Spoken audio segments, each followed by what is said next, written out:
because we come from communities where the truth doesn't always reach the headlines, but it lives in what we face every day.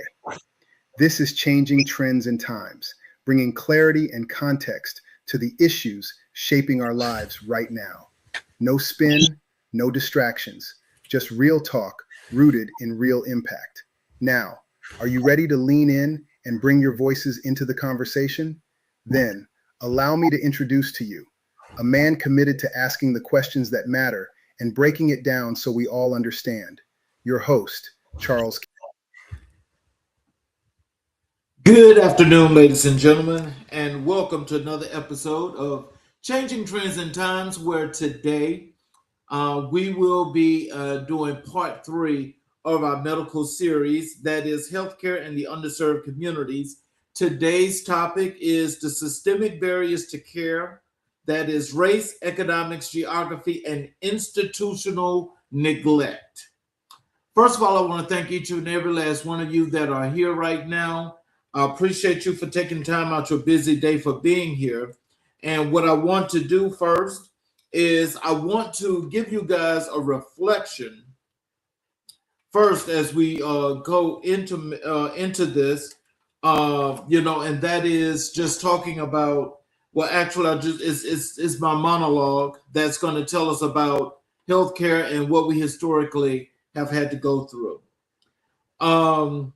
Picture a woman somewhere in rural Mississippi who woke up this morning with chest pain. She is not calling 911. She is calculating. The nearest emergency room is 90 minutes away. She cannot miss work because she has no paid sick leave, and missing a shift means the rent does not get paid.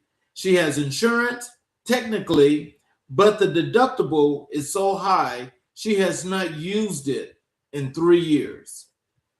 So she sits with the chest pain. She manages it. She awaits. And somewhere in that waiting, the window for the best possible outcome quietly closes. Picture a man in a city, this time Chicago's South Side or Baltimore or Detroit, who picked up his blood pressure prescription last month and then looked at his bank account.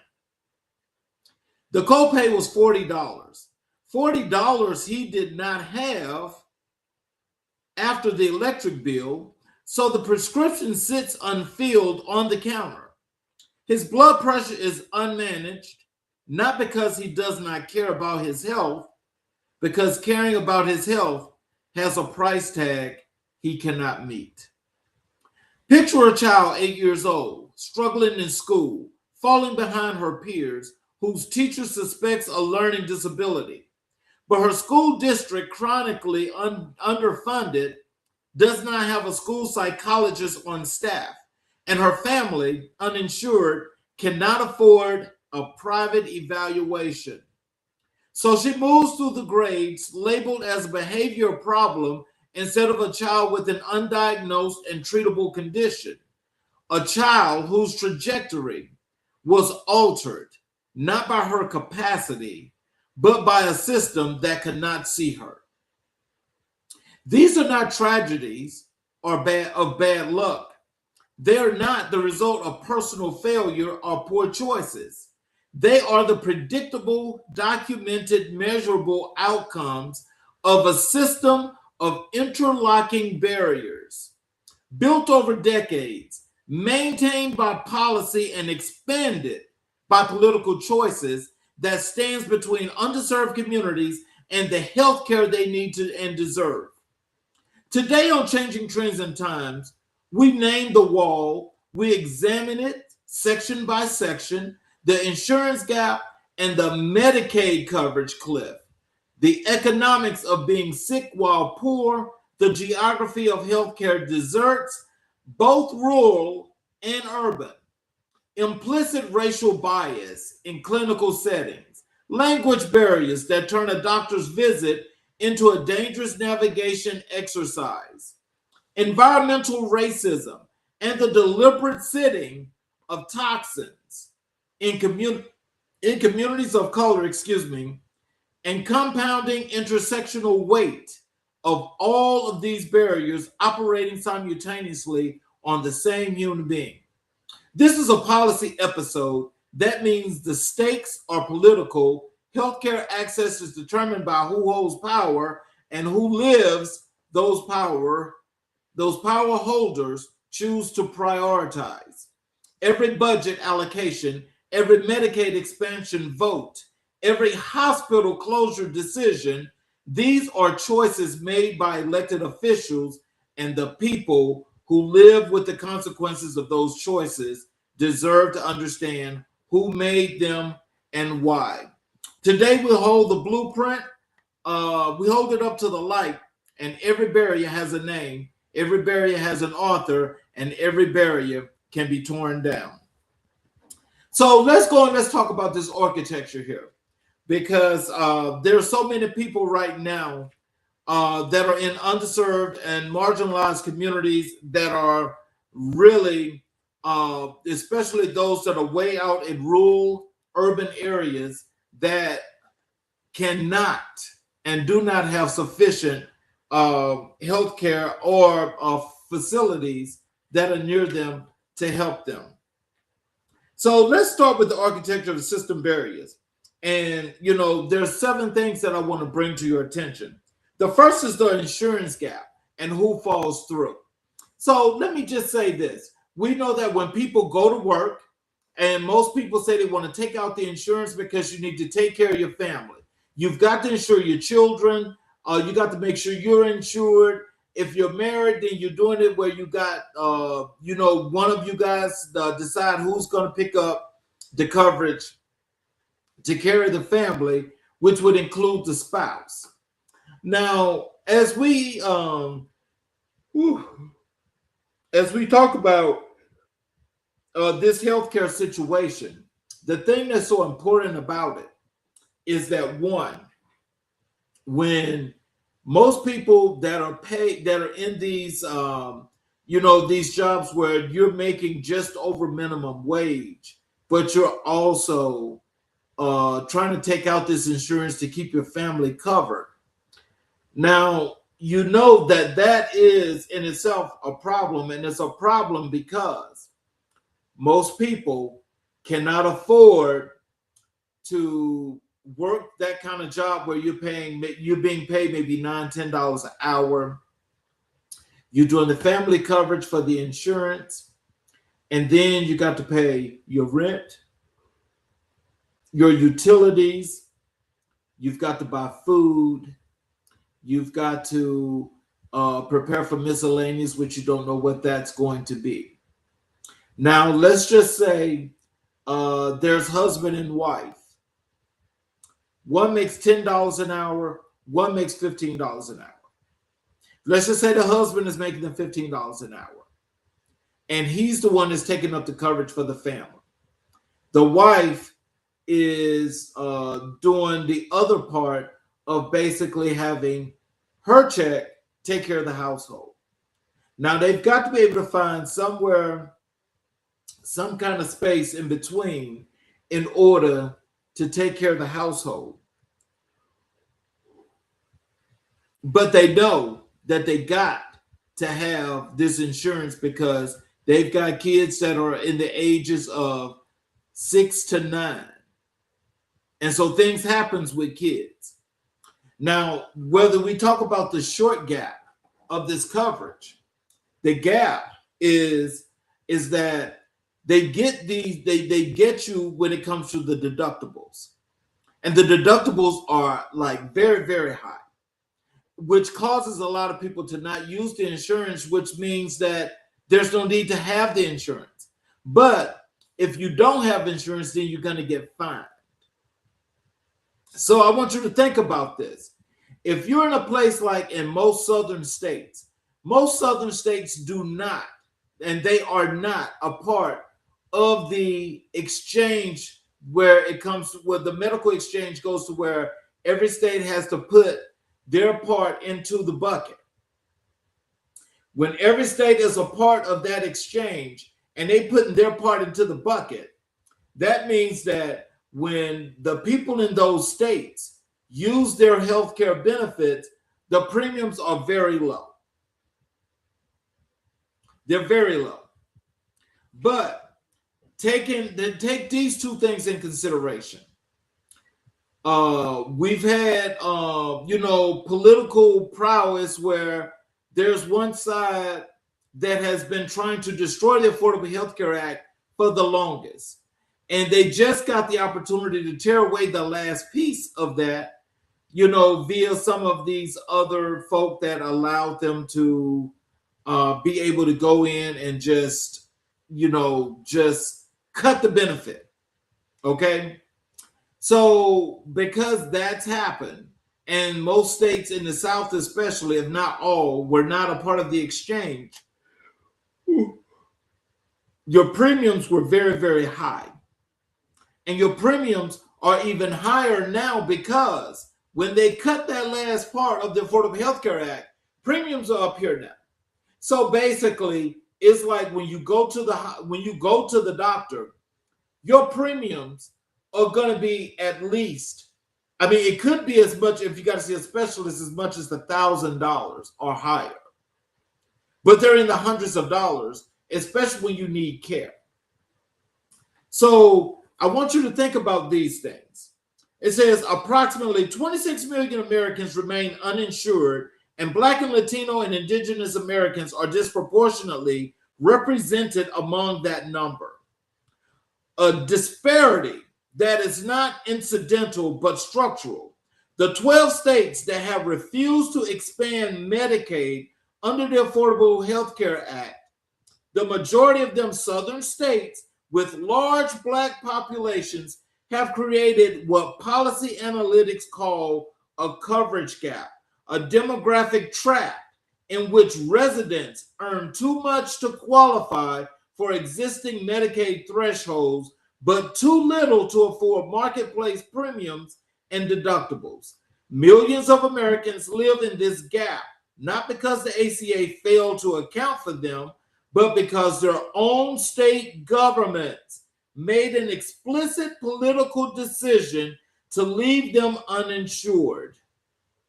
This is not administrative oversight. It is a policy choice with a documented racial outcome, and it is one of the most significant drivers of healthcare inequity in the United States today.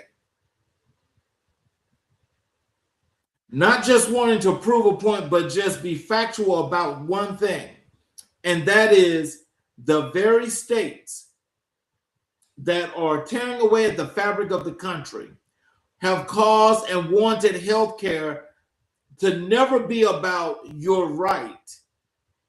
They never wanted to be about your right. They've always said it's a choice when it's a right. And so what we're finding is that when people are actually trying to take advantage of these very, very situations that they need so much, that was in place, that had millions of Americans covered, those same millions of Americans plus some are now uncovered, can't go to a doctor, and people are just dying and falling away by the wayside. Now, this is where, now I call this a choice. This is the choice is if you guys really think healthcare is that important to you, then you need to do your due diligence. You guys are going to have to go and you got to get out there and you got to have to go vote. You're going to have to go vote because right now, the cost of premiums, health insurance premiums are so high on the rise and they cost so much that people are not, and I mean, people are not having the opportunity to actually do the things they need to do in order to keep themselves covered and to feel secure. Nobody's feeling secure. So let me just tell you guys another factor here. Point 2, and that is the economics of being sick while poor. Being sick while poor represents one thing, It means that you're just living above, you're living just above the poverty line, but not just being above the poverty line, you're still having to pay. And it costs so much for you to go to a doctor, to be seen, to be taken care of, because you can't afford it. And now they've made it. Now I'm talking about this administration up in this Congress and this Senate. They now have made it impossible for people to bankrupt or get rid of medical bills. That's no longer the case. They're going back to the pre-Affordable Health Care Act wave, where healthcare was this high and only a select few people could afford it. So when you're poor, you're living in a rural area, you're living in an urban area, that means that you're living more than 2 hours outside or away from a major healthcare facility to take care of you. Because the hospitals and the units that were out in those areas shut down. They shut down. Now, how do they expect these people to go and take care of themselves, to make their lives better, to live a quality life? That means that they don't care. But what's happening is that every day that passes and somebody's trying to go and take care of themselves in a hospital and they can't do it, the reason why they can't do it, people need to call that for what it is. This is political malpractice. Is what it is. It's political malpractice. And it's at an all-time high, and it's about as worse as it can get. But this is happening to citizens here in our country. It's happening to citizens here in our country. So let me just give you the in-depthness of this. For low-income and working-class families, healthcare is not a budget line item. It is an impossible calculation performed in real time against rent, utilities, childcare, and food. High deductibles, co-payments, and out-of-pocket maximums, even for patients who technically have insurance, function as a financial barrier that drive poor and working-class patients away from preventive care and into emergency rooms where they arrive later, sicker, and at a greater cost to themselves and to the system. The result is a compounding cycle.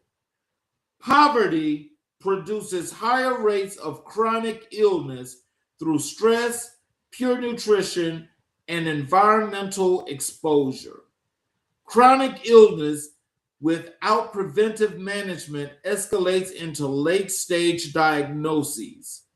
Late-stage diagnoses require more expensive, less effective intervention, and the resulting debt deepens poverty. The economics of being poor produce sicker people and then punish those people for being sick. That's crazy, but it's true.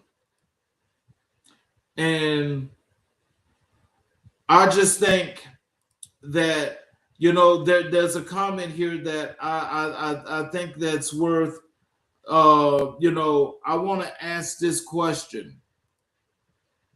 I'll put this on the screen. Christopher says, words needs opposite reaction. And when we say words need opposite reaction, I'm sure that means action itself. And so the action itself has got to come from the people. All of you guys that are feeling the effects of this, which is pretty much everybody. Everybody's feeling these effects. And the only way this is going to change is our representation has to change. Representation means that you guys getting out to vote, going to city council meetings, holding community meetings, things of this nature, because you're going to have to hold people accountable. At this rate, and where things are going now in healthcare, with premiums being as high as they are, it is virtually impossible. And I'm just going to say it, put it in this perspective so you can understand this. We're now in the month of August. Today is August 1st, okay? The 8th month of the year. So that means that as we get closer to the end of this third quarter, that means that we don't have that many months. We do not have that many months before we get to the end, right? There's no way we're going to change this in 4 months. There's no way.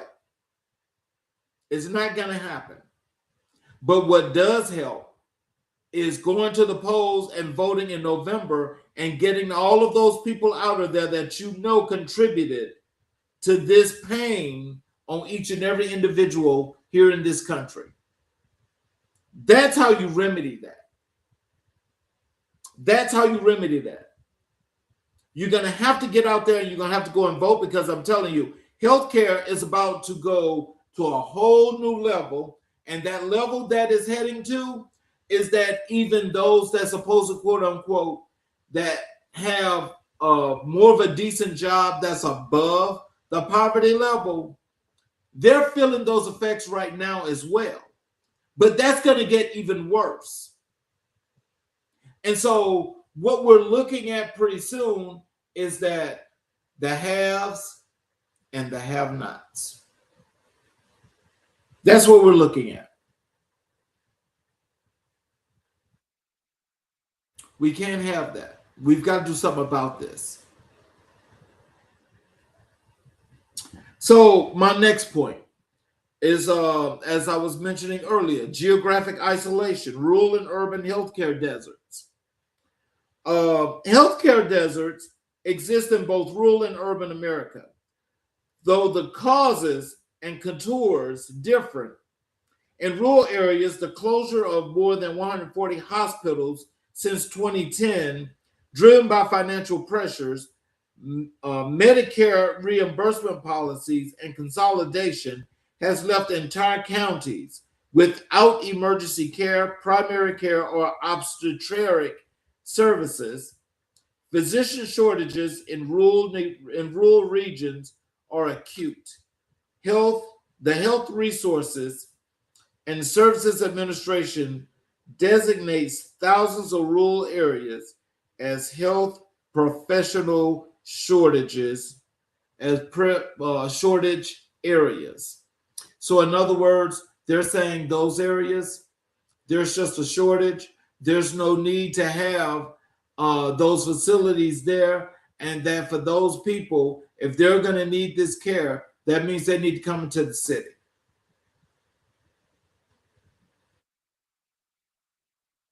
That's not a good thing, but it's a real thing.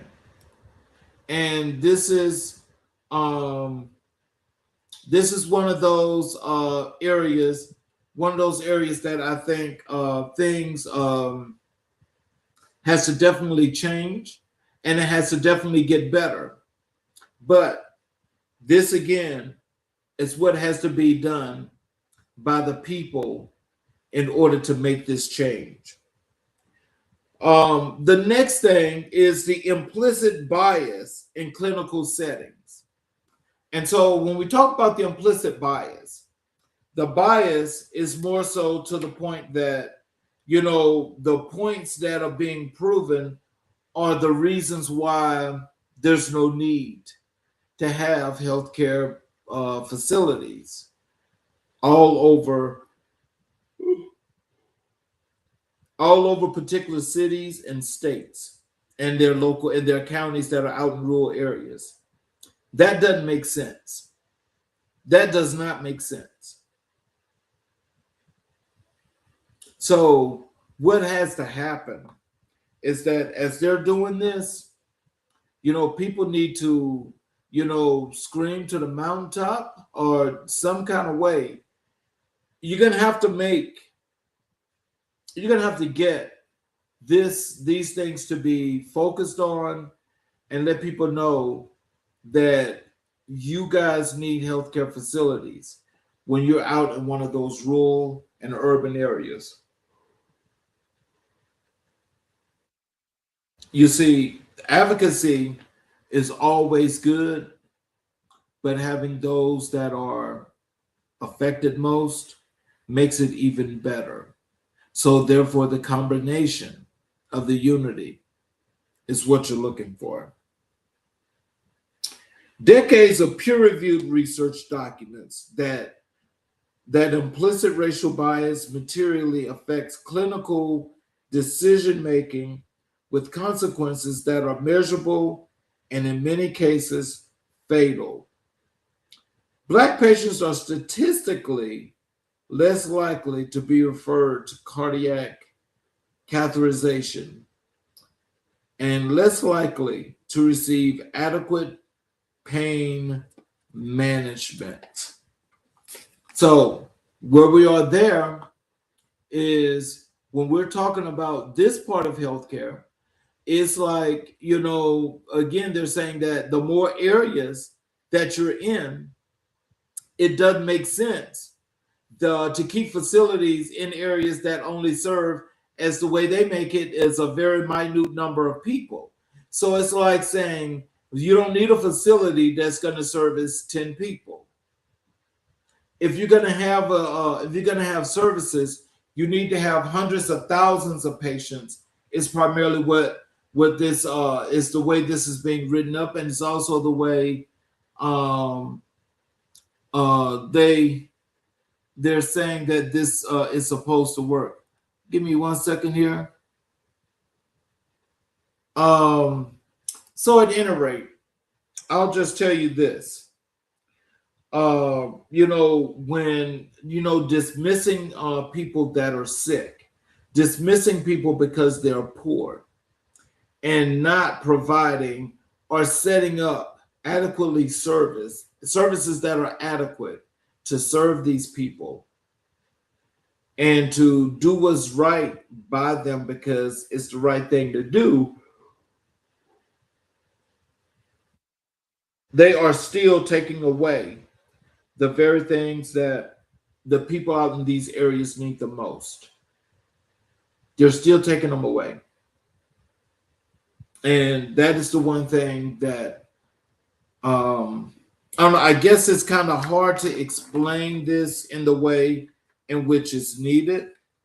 But what I am going to tell you is this, is that for those of you that live in those areas, I definitely would love to hear more of something from you. Because, this only makes the most sense. To me, it does.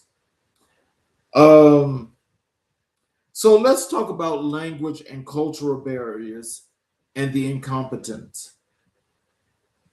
With most people, when you're going into hospitals, especially emergency rooms, there's a barrier there, the language barrier.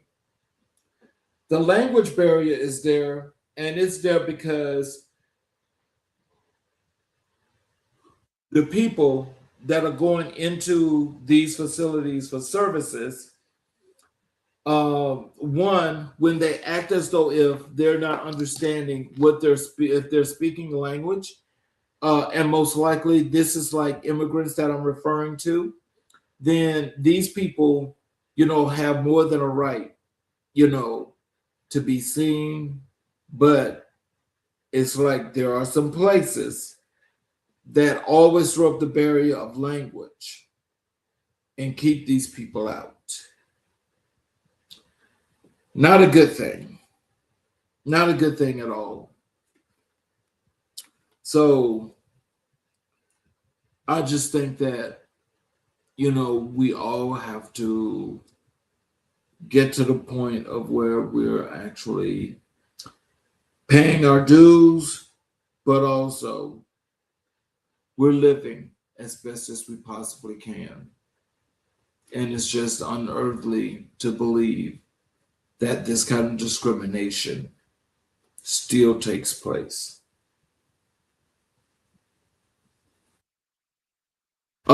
Environmental racism and the social determinants of health. Now, when we talk about environmental, in most urban areas, there's even out in rural areas, these health hazards are being created by major companies. And so what they're doing is they are actually putting um, they're actually putting facilities out in a way that's actually causing illnesses, airborne illnesses to people. And the newest thing that they're doing that's causing these problems are data centers. And so with these data centers that they're throwing up now, they're causing more and more problems than people could have ever imagined. I mean, more and more of them. So, with that being said, research consistently demonstrates that zip code is a stronger predictor of health outcomes than genetic code. Communities of color, shaped by decades of racially discriminatory housing, zoning, and land use policy, are disproportionately located near industrial facilities, petrochemical plants, solid waste sites, and areas with documented air and water quality degradation. This is environmental racism, the systematic citing of environmental hazards on low-income communities of color, and the parallel exclusion of those communities from the resources and political power needed to challenge those decisions. And so the great example is the Flint, Michigan water crisis. When they were putting the lead in the water in Flint, Michigan, that caused the illnesses of all those children. They did that themselves. And in the process of doing it, they refused to take ownership of it. They refused to do their due diligence and decided it was what it was.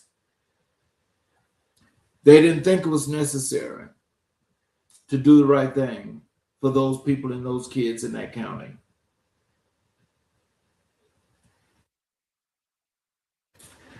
What this is saying to me, and what it should be saying to each and every last one of us, is that when we're talking about folk that are sitting here and they are intentionally polluting areas, air, and whatever else that leads to quality of life, and this is done with intention, no one's being held accountable for it, and they may call it out. Why are we not doing the due diligence to protect citizens that are citizens of this country?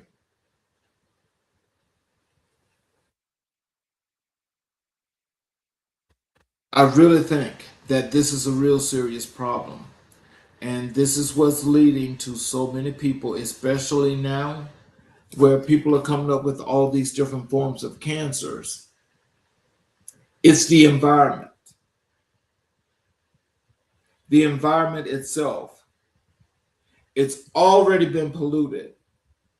And when you have a whole bunch of people that are so interconnected in smaller areas where, the box, it's not that big, it's a problem. So we have to do something about that. We have to do something about that. My final point to you guys is the compounding effect, and that's intersectionality of barriers. Let me just give you this data first. No barrier in this framework operates in isolation. The architecture of systemic exclusion is not a single wall. It is a system of interlocking walls reaching where each reinforcing the others, each multiplying the force of every other barrier the individual faces. Consider a Black woman in rural Mississippi. Her state has refused Medicaid expansion, leaving her in coverage gap. The nearest OBGYN is 60 miles away, and she has no reliable transportation. Her employer, a fast food restaurant, offers no paid sick leave. Her primary care provider, on the rare occasion she can access one, has been documented to underestimate her path. Her tap water has elevated levels of industrial contaminants. These barriers do not add up together linearly. They compound, they interact, they produce outcomes that no single intervention, no single policy change can resolve in isolation. Systemic barriers demand systemic solutions. This is not a talking point, it is a mathematical reality. That reality is that each and every one of those communities that are feeling those kind of effects will feel all of the drowning, all of the drainage, everything that is more so what they know will cause them a problem.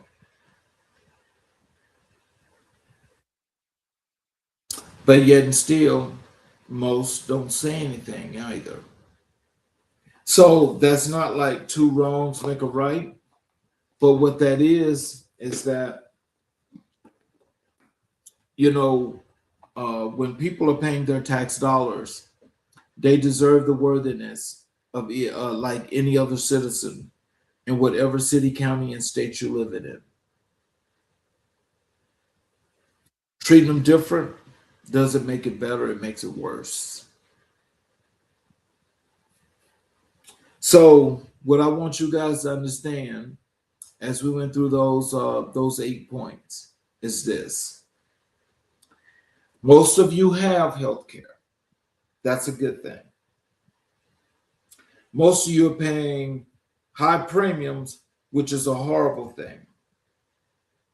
Most of you are trying to protect your family, which is a great thing. Most of you are trying to protect yourselves. That's a good thing. But for those that are trying to take healthcare away, that's a bad thing. And they're doing it by any means necessary. And people are still voting these people into office.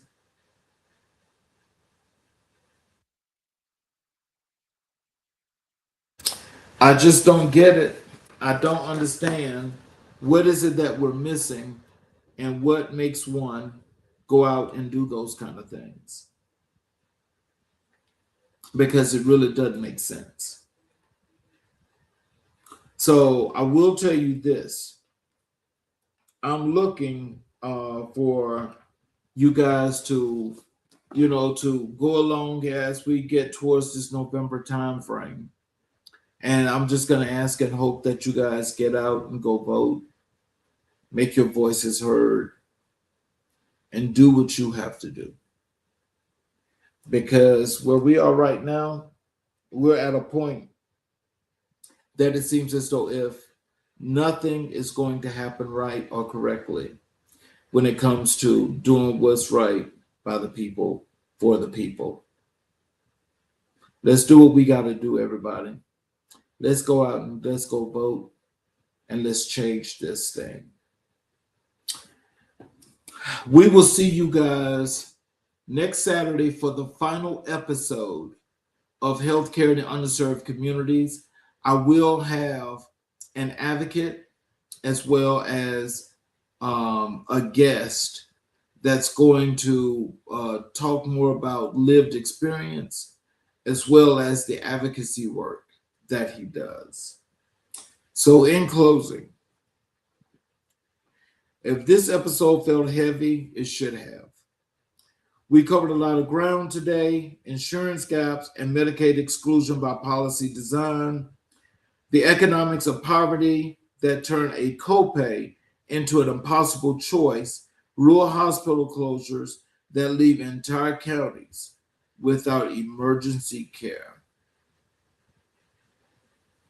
urban neighborhoods hollowed out by consolidation and disinvestment, implicit bias that turns a doctor's exam into a site of harm, language barriers can predetermine the outcome of many, many lives.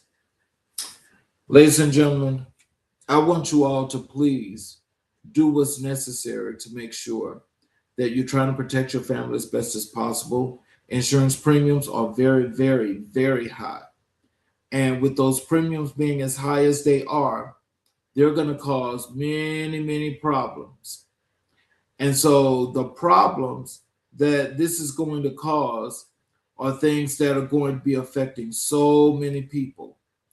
And so my suggestion is that, think about and talk with your family about an enormous amount of things when it comes to healthcare, because you can't just tell somebody, okay, well, we mysteriously don't want you to be sick today. That doesn't work like that. But everybody's going through something when it comes to healthcare. And I want you guys to know that what you're going through is nothing new, but we got to do something about that, though, because we've got to change it. We've got to change this because there's no way premiums should be this high. There's no way that healthcare should not be affordable for each and every individual here in the United States of America.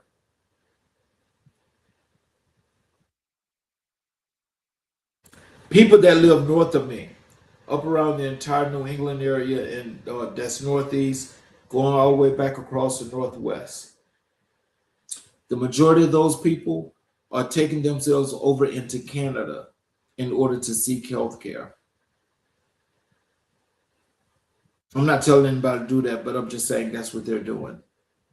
And they're getting care at a much cheaper price than what we get here in the U.S.